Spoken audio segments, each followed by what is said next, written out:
Et les bienfaits de la marche sont innombrables. Mother of all, comme disent les anglo-saxons, c'est أولها وآخرها quand on parle du sport. On commencera par la marche et on finira par la marche et entre les deux, il faudra marcher.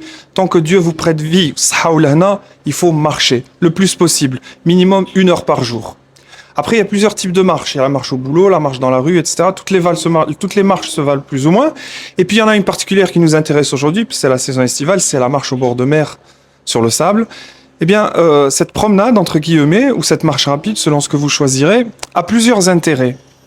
Le premier intérêt, bien sûr, c'est l'intérêt sportif.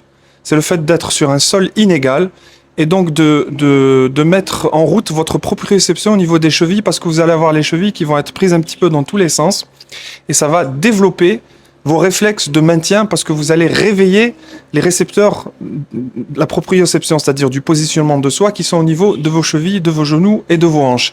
Et donc ça vous aide plus tard à ne pas avoir d'entorse, parce que le pied il a été comme ça sur le sable, ça le réveille. Donc le jour où votre pied est tordu sur un trottoir, vous allez avoir plus le réflexe de vous remettre en position.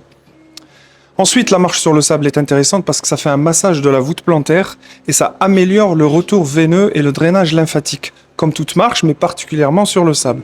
En plus du plaisir, de la sensation de marcher sur le sable, qui est quelque chose que chacun appréciera comme il le veut.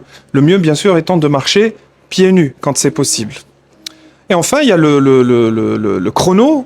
Donc faites-vous plaisir. Vous êtes au bord de mer, vous marchez. Il n'y a pas de limite si on parle de footing, de soleil, etc. Il y a des limites, mais en matière de marche, non. Pensez simplement à avoir de l'eau, à couvrir votre tête et vos épaules avec un t-shirt et un chapeau. L'écran solaire ne suffit pas. Les lunettes solaires ne suffit pas.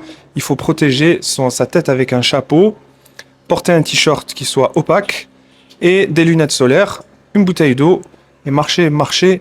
Faites-vous plaisir, ça ne vous fera que du bien.